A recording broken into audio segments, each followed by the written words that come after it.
À en croire les scientifiques de l'étude Jupiter, le Crestor serait un vrai remède miracle. Les experts en sont tellement convaincus qu'ils vont suivre les patients qui participent à l'étude en moyenne 1 an et 9 mois à peine, alors que le suivi devait durer 5 ans. Non, non, vous ne rêvez pas. C'est marqué ici, noir sur blanc. L'essai a été arrêté après un suivi moyen des patients de 1 an et 9 mois. Plutôt étrange, pour un médicament que les patients sont censés prendre toute une vie. Mais pourquoi un suivi moyen aussi court? Regardons ces courbes de résultats. En gris, la mortalité des patients sous Crestor. En noir, ceux qui sont traités avec un placebo. Si durant les 4 premières années, le nombre de morts semble moins élevé chez ceux qui prennent du Crestor, plus le traitement avance dans le temps, moins l'effet semble évident. On voit là, de manière évidente, qu'au bout d'une année, il n'y a pas de différence entre les deux groupes. Les deux courbes sont quasiment superposées. Et à l'autre extrémité, longue exposition, petit échantillon, vous avez à nouveau convergence des courbes.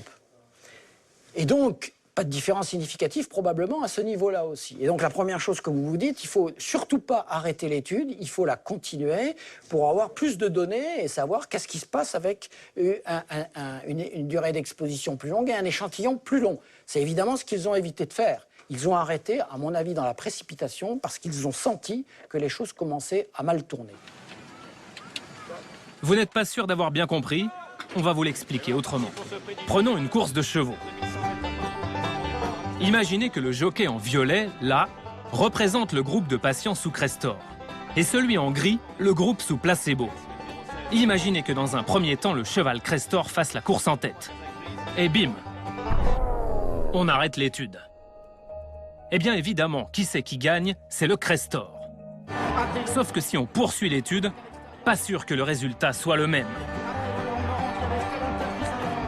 Cet arrêt prématuré n'a pas échappé à certains experts de la FDA, le gendarme américain du médicament. Dans ce rapport, il note d'ailleurs que sur la fin, le resserrement des courbes pose question quant à l'efficacité à long terme du Crestor. Les bénéfices sur la mortalité du Crestor par rapport au placebo ne sont pas clairement établis. Les Américains ont dit, mais attendez, là, c'est une erreur manifeste, c'est une falsification scientifique d'arrêter l'étude à ce moment-là. Il faut dire que pour convaincre la FDA, l'un des auteurs de Jupiter a procédé à un petit tour de passe-passe. Dans une nouvelle publication, il a tout simplement coupé la fin de la courbe qui remettait un peu en cause l'efficacité des statines. Et hop, comme par magie, le Crestor devient alors super efficace, même sur le long terme. Là où il n'y avait pas d'effet, il y a un effet maintenant. Mais qu'est-ce qui s'est passé? Mais enfin, qu'est-ce qui s'est passé? Comment est-ce possible? Pas de réponse, jamais de réponse. Il s'est passé que... On dit, ça marche pas, ça. Allez, hop, c'est comme ça que ça marche, pas autrement. C'est une vraie falsification et c'est une tentative honteuse de tromper les médecins. Ça, c'est très grave, parce que si ils sont capables, d'une part, de manipuler les courbes, deuxièmement, d'arrêter prématurément une étude, ce qu'ils n'auraient jamais dû faire, il n'y a aucune bonne excuse pour ça. Vous avez à l'évidence affaire soit à des idiots qui font n'importe quoi, soit à des gens qui savent très bien ce qu'ils font et qui cyniquement falsifient les données scientifiques. Mais c'est aussi le seul lieu où nous pouvons croiser celui qui a refusé toutes nos demandes d'interview, Paul Ridker, ici, avec son dossier. Ce physicien est le coordinateur principal de l'étude Jupiter. A-t-il été totalement indépendant durant l'essai? Nous décidons d'aller le voir pour en avoir le cœur net. Bon, ok, elle était facile. Mr. Ridker. Hi, how are you? Fine. Sylvain Louvet Good to see you. for French Television. Qu'est-ce que vous voulez savoir? C'était juste pour parler avec vous de l'étude Jupiter. On a regardé les conflits d'intérêts à la fin de l'étude, et sur 11 experts, 9 étaient en contrat avec AstraZeneca. Jupiter est un essai randomisé, mené en double aveugle. Il n'y a aucun moyen d'influencer les données. La question que j'aimerais vous poser, c'est est-ce que vous vous souciez des données ou uniquement de votre paranoïa? Mais c'est normal de vous poser cette question. Vous ne pensez pas qu'on peut avoir un doute? Je pense que vous passez à côté de l'essentiel, vraiment. Vous n'avez pas l'air de savoir ce qu'est un essai randomisé. Pourquoi? On a choisi au hasard les patients qui allaient recevoir un placebo et ceux qui allaient recevoir du Crestor. Alors expliquez-moi, comment cette étude peut être influencée? Cette courbe, par exemple, regardez. Vous avez présenté celle-ci en 2008, mais suite aux remarques de certains experts de la FDA, vous avez présenté celle-ci.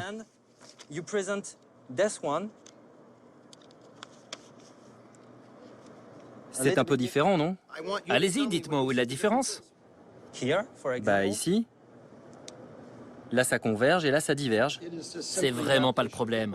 La question, c'est est-ce que moins de patients ont des attaques cardiaques avec le Crestor? Oui. Si vous voulez interpréter les données, vous êtes libre de le faire. Mais pouvez-vous m'expliquer les deux versions différentes? Monsieur Ridker, c'est vraiment important. C'est terminé. Pourquoi avez-vous arrêté l'étude Jupiter? Éteignez la caméra et je vous parle. Maintenant, donnez-moi la cassette. Mais même avec la caméra baissée, aucune explication. Je m'en fiche. Vous partez ou j'appelle la sécurité. Paul Ridker semble faire une poussée d'hypertension lorsque l'on évoque ses courbes et surtout ses liens avec AstraZeneca. Il faut dire que pour réaliser l'étude Jupiter, son laboratoire de recherche à Boston a touché plusieurs millions d'euros.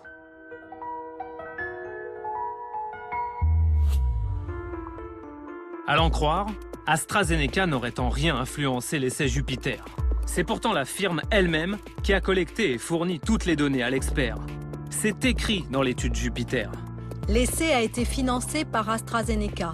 L'entreprise a supervisé et collecté les données dans chaque centre d'études. AstraZeneca a déboursé plus de 200 millions d'euros pour cet essai. Et ça valait le coup. Ce sont eux qui autorisent la mise sur le marché de médicaments que nous trouvons dans nos pharmacies. Ils décident aussi dans quel cas ces médicaments peuvent être prescrits par les médecins. C'est dans une réunion comme celle-ci qu'a été votée la prescription du Crestor en traitement préventif. Pour pouvoir siéger, ces experts doivent normalement prouver leur indépendance. Ils remplissent une déclaration d'intérêt. Un document dans lequel ils notent tous les liens financiers qu'ils ont avec les laboratoires. Or, en épluchant les déclarations des experts qui ont voté sur le Crestor, nous avons découvert que sur 37, seuls 6 d'entre eux n'avaient jamais travaillé avec des laboratoires pharmaceutiques. Mais encore plus surprenant, 10 avaient été en contrat avec AstraZeneca. La firme avait peu de chances de rater son coup. D'autant que parmi ces scientifiques payés par AstraZeneca se trouve l'un des plus influents, Jean-François Bergmann, le vice-président d'alors de la commission. Dans sa déclaration d'intérêt, on peut voir que depuis plus de 20 ans, il est très ami avec les labos. Il a travaillé pour Bayer, GSK, Sanofi et bien sûr AstraZeneca. Aujourd'hui, Jean-François Bergmann a quitté la NSM.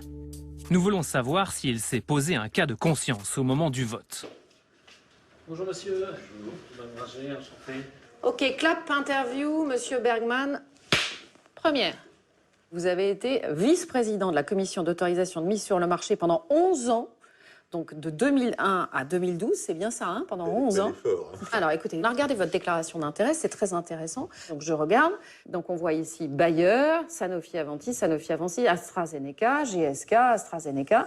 Donc on voit très bien que pendant 11 ans, on peut dire que vous étiez en même temps vice-président de la commission d'autorisation de mise sur le marché des médicaments et qu'en même temps, vous travailliez avec ces laboratoires. On est d'accord? C'est pas moi qui fais les lois. Moi, on est venu me chercher. C'était de la décision de l'AMM de prendre dans son sein des membres qui avaient des liens d'intérêt. Quand je lis sur votre déclaration d'intérêt, rémunération personnelle en conseil en développement de la part d'AstraZeneca.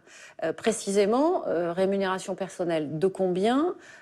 Pourquoi? Pour du conseil en développement, donc ça on le lit. Est-ce que vous pouvez nous éclairer là-dessus? nous dire combien AstraZeneca vous a payé pendant des années alors que vous étiez vice-président de la commission d'autorisation de mise sur le marché? Alors, je ne peux pas vous faire la somme comme ça. Les tarifs qui ont été ceux, d'ailleurs, qui ont été validés par la Cour des comptes sont de l'ordre maximum de 250 € de l'heure. D'accord, donc sur l'année, ça fait en gros combien? Par exemple, pour AstraZeneca, pour les rémunérations personnelles qui sont inscrites, en gros, vous diriez combien par an? Je pense qu'à la fin de l'année, AstraZeneca, ça devait être quelques milliers d'euros. D'accord, c'est pas quelques dizaines de milliers d'euros? Je pense pas, non. Si vous voulez tout savoir, je gagne 10 000 € par mois, 5 000 € de la fac, 5 000 € de l'hôpital. C'est mon salaire hospitalo-universitaire de professeur des universités. Et probablement que l'ensemble des revenus de ces périodes-là représentaient un peu moins du quart. Un quart de son salaire, si l'on en croit Jean-François Bergman. Cela fait 30 000 € par an. Le hic, c'est qu'au moment où il a voté pour le Crestor, il touchait des revenus d'AstraZeneca. Mai 2010, par exemple, la commission elle se réunit pour une extension de la mise sur le marché du Crestor. Donc c'est bien une extension de la mise sur le marché d'un blockbuster de AstraZeneca, le Crestor. Et c'est pas anodin puisque ça va permettre aux médecins de prescrire ce médicament en prévention. Donc on voit tout de suite l'ouverture du marché que ça peut représenter. Et ça va même permettre aussi de le prescrire aux enfants de plus de 10 ans. Vous y étiez, vous, à cette réunion? J'ai jamais travaillé sur Crestor avec AstraZeneca. Non, mais c'est pas ça ma question, c'est est-ce que vous étiez, en tant que vice-président de la commission d'autorisation de mise sur le marché, à cette réunion? Vous faisiez quoi, vous, le 10 mai Si je regarde dans mes agendas, je vais peut-être retrouver. Bon, comme on est consciencieux, on a vérifié. Voilà ce que l'on faisait le 10 mai 2010. Madame, monsieur, bonjour. Bienvenue dans votre édition du 13h. Dans ce journal, nous reviendrons d'abord sur l'accord historique de l'Union européenne. Vous y étiez à cette réunion, on regarde, voilà, ici, c'est votre nom, vous étiez bien présent. Là, il y a la petite croix pour dire présent. Et ce qui est intéressant, c'est de voir que, et là on lit, les dossiers ont été approuvés à l'unanimité des membres présents sans modification.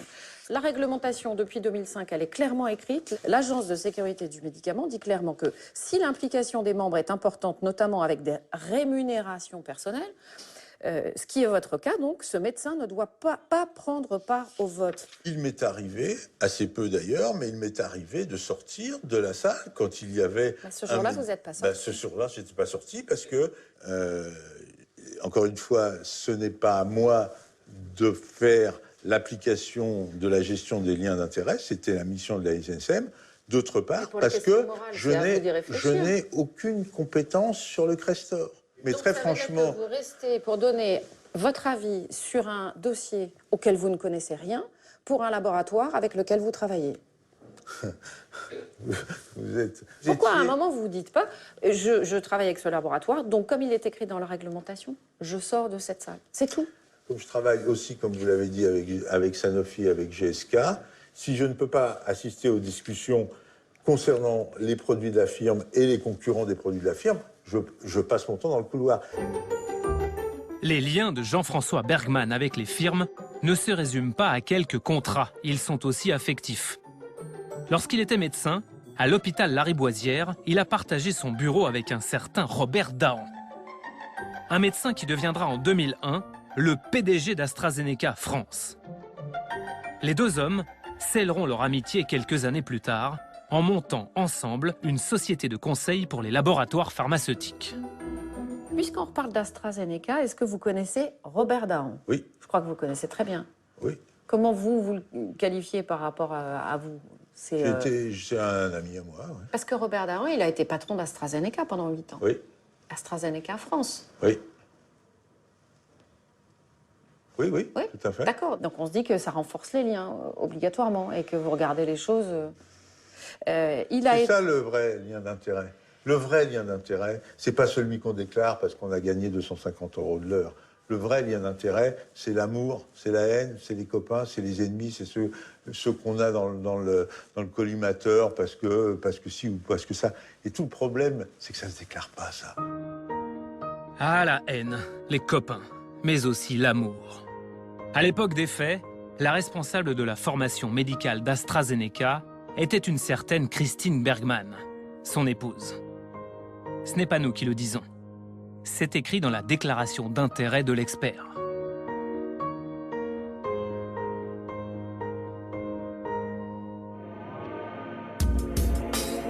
Sans tous ses amis, la firme aurait-elle obtenu aussi facilement l'autorisation de prescrire le Crestor en traitement préventif?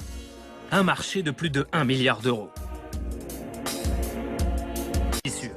Si l'on regarde l'un des contrats passés entre le professeur Nicolas Danchin et AstraZeneca. Sa mission, débattre dans une conférence sur les nouvelles recommandations pour les statines. Pour un médecin qui s'affirme totalement indépendant, il y a des éléments troublants. Il doit s'appuyer sur des supports d'intervention comme les diaporamas fournis par AstraZeneca. Si lui-même décide d'utiliser ses propres documents, il doit les faire valider par le laboratoire. Enfin, AstraZeneca peut lui demander de participer à une réunion préparatoire pour cette conférence. De son côté, AstraZeneca a le droit d'utiliser l'image du médecin dans la presse. Alors récapitulons. Des experts indépendants, mais rémunérés par les laboratoires. Des médecins en plein conflit d'intérêts. Des courbes tronquées.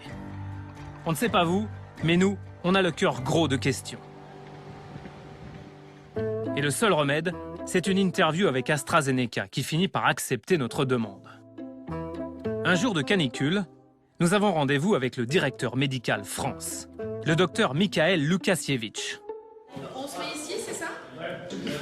Les relations entre les experts et la firme, c'est sa spécialité.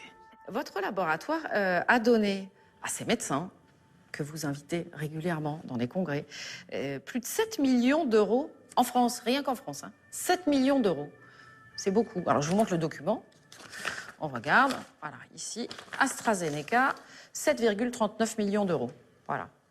Vous voyez qu'on n'est pas le laboratoire qui est en tête de liste. Mais ce que je veux dire, vous êtes parmi les premiers. Ça vous suffit de ne pas être en tête de liste? Non, mais je voudrais vraiment revenir sur les relations qu'on a, les relations de travail qu'on a avec les médecins. C'est des relations scientifiques. Elles sont scientifiques. Financières aussi, à 7,39 millions d'euros. On leur demande un travail. Oui. Ce travail, il est rémunéré. Est-ce que vous avez l'impression que ces médecins sont libres de dire exactement ce qu'ils veulent? Ils sont libres, il y a une liberté d'expression en France. Alors, nous, on a un contrat type, contrat d'intervenant chez vous. Ça ressemble à ça. Oui. D'accord. Il y a plusieurs choses qui ont attiré notre œil. Là, c'est écrit « Utiliser les supports d'intervention fournis par AstraZeneca ou réaliser un diaporama de son ou de ses interventions sur support PowerPoint et les soumettre à AstraZeneca pour relecture et validation au plus tard 10 jours avant la date de la manifestation. » Bien sûr. Donc, ça veut dire que tout, absolument tout est contrôlé par AstraZeneca. Non. Quand on est... Mais c'est la loi.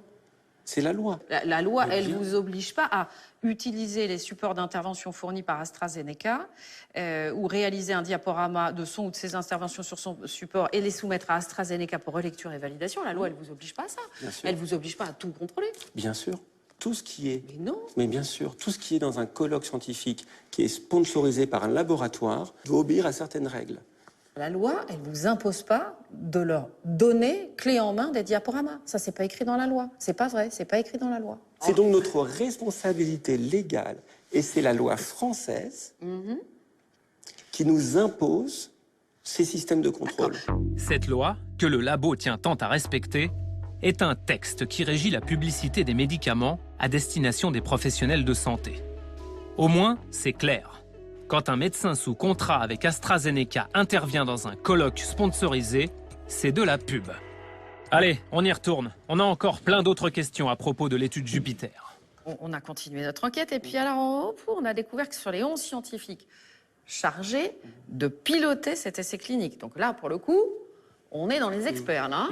Voilà. Alors, sur ces 11 scientifiques chargés de piloter ces essais cliniques, 9 avaient déjà travaillé pour votre laboratoire. C'est écrit là. Et d'autres laboratoires. Oui, oui, d'accord, mais en l'occurrence, là, c'est un essai pour AstraZeneca, l'étude Jupiter. Et d'autres laboratoires. Oui. Alors, attendez, c'est l'étude Jupiter, elle est faite sur l'efficacité, oui ou non, du Crestor, qui est un médicament de AstraZeneca. Et il se trouve qu'ils ont travaillé pour AstraZeneca. Vous voulez savoir pourquoi on travaille avec ces gens? Je vais vous le dire. Oui. Donc un médicament, c'est un peu comme une Formule 1. Si elle n'est pas pilotée, elle fonce dans le mur, ça fait des dégâts. D'accord? Il y a beaucoup de médecins qui ont le permis de conduire. Ceux qui sont capables de conduire une Formule 1, il n'y en a pas beaucoup. Excusez-moi, ça ne me rassure pas. Vous faites une métaphore automobile, certes. Peut-être vous n'allez pas dans le mur, mais peut-être que les voitures, elles prennent vos chemins à vous et pas d'autres. Moi, je me permets de vous poser ces questions parce qu'il y a quand même des éléments troublants, notamment en ce qui concerne la présentation des résultats de cette fameuse étude Jupiter. En 2008, il y a une première version de la courbe de mortalité qui est présentée. Vous êtes d'accord avec moi? Elle n'est pas très concluante a priori. Alors en 2009, il y a une deuxième version qui est publiée et elle est très différente. Très simple pour nos téléspectateurs. Voilà. Alors ça, c'est 2009. D'accord? Vous êtes d'accord avec moi? Ça, c'est 2008. Ouais. C'est quand même très troublant parce que regardez, donc ça monte et vous voyez ce petit palier qui est ici. D'accord? On est d'accord, il est là. Et alors là, ce petit palier, regardez, tac, on le retrouve ici. Et paf, ça s'arrête net. Donc on voit bien que ça s'arrête exactement. Regardez, si je trace un trait, parce que vous voulez qu'on soit précis, un trait là. Et voilà, on regarde. J'ai tracé, ça s'arrête à 4, j'ai tracé un trait à 4. Et regardez, tac, tac, tac, tac, tac, tac, tac, tac. C'est la même étude, simplement elle n'a pas été coupée au même endroit. Ouais. Et pourquoi? On a 4 ans. Je reviendrai vers vous avec des éléments. Le résultat, il est le même. On voit ce qui est important. Ah non, le résultat n'est pas du tout le même. Mais attendez, le résultat d'une courbe de survie... Regardez. Oui. Là, hein, c'est la différence entre la rosuvastatine et le placebo. Elle est vraiment... Il y a toujours une différence. Non, elle est mineure. Mais c'est pas la même échelle. Non, mais... soyez honnête. Elle est mineure. Mais et regardez, là... vous voyez bien que c'est pas la même échelle. Alors, attendez, vous me présentez, mais présentez-moi... Mais non, mais regardez, à la même échelle. Alors, on va le prendre à la même échelle puisque vous remettez ça en cause. Regardez, à 4 ans, la différence entre le placebo ici et la rosuvastatine ici. D'accord? On est d'accord. 4 ans et demi, regardez la différence. C'est pas du tout la même chose. Très franchement, vous savez que quand des courbes se rapprochent, là, on a posé la question à plein de scientifiques. Ils nous ont tous dit, quand des courbes se rapprochent comme ça, on n'arrête jamais une étude. Quand il y a un rapprochement des courbes à ce point, jamais on arrête une étude. Je ne peux pas connaître toutes les publications concernant Crestor. Donc, je reviendrai vers vous sur les raisons qui ont pu amener à une publication avec des histogrammes qui sont différents. Néanmoins, le bénéfice était démontré au-delà de tout. Les dossiers de victimes présumées du Crestor s'accumulent dans les cabinets d'avocats américains. Comme à Los Angeles, chez KBSS. Sean Corami et Lowell Finson sont des spécialistes en matière d'action contre les firmes pharmaceutiques. Ils ont déjà obtenu plus de 200 millions d'euros de dommages et intérêts face aux plus grands laboratoires. Ça, c'est tous les plaignants? Ça, c'est 90% des plaignants dans l'affaire du Crestor, en Californie. Sur ce listing, 1 millier de noms de victimes présumées du fameux traitement anti-cholestérol d'AstraZeneca. C'est énorme. C'est énorme. C'est un mauvais médicament, il y a beaucoup de victimes. Ça concerne des millions de prescriptions. Et nous n'avons qu'une toute petite fraction des victimes. Parce que toutes ne sont pas au courant qu'il y a un procès. Les victimes ne font pas forcément le lien avec le médicament. Ce n'est même pas la partie émergée de l'iceberg. Selon ces avocats, il y aurait aujourd'hui des centaines de milliers de patients à travers le monde atteints sans le savoir d'un diabète de type 2 provoqué par le Crestor. Des effets secondaires que la firme, selon eux, aurait tenté de dissimuler avant la mise sur le marché de son blockbuster. Ils savaient. Les gens du marketing savaient. Et ils se sont préparés pour ça. Le moment où ils ont vu que les plaintes commençaient, ils ont immédiatement mis de côté de l'argent. Cet argent est destiné à payer les victimes pour éviter un procès. Mais je peux vous dire que le montant de cette somme est très inférieur au profit qu'ils ont réalisé. Pour prouver ce qu'ils avancent, Lowell et Sean ont cherché à obtenir des documents concernant les essais cliniques menés par le laboratoire. Et après des mois de tractation, la justice américaine leur a donné gain de cause. Il y a quelques mois, AstraZeneca a été contrainte d'envoyer cette petite boîte. Un disque dur. Depuis, la firme en a transmis 5 autres. À l'intérieur, des données ultra confidentielles sur le Crestor, accessibles uniquement avec un code secret. Vous pouvez me donner le mot de passe? Non, c'est confidentiel. Je n'ai pas le droit et il faudrait me tuer pour l'avoir. Mais vous ne l'aurez pas. Aujourd'hui, le disque dur est entre les mains d'une société spécialisée dans l'analyse des données. Ces deux avocats espèrent qu'il leur permettra de faire condamner AstraZeneca. La firme, elle, préfère garder le silence sur ces procédures. Au fait, il y a une bonne nouvelle pour l'assurance maladie. Le filon du Crestor risque bien de se tarir. L'année prochaine, le blockbuster d'AstraZeneca pourra être vendu sous forme de générique. Mais ne vous inquiétez pas pour la firme, elle avait déjà prévu le coup. Désormais, elle investit dans un marché gigantesque, celui des traitements contre le diabète de type 2, le même diabète provoqué par le Crestor. Ah oui,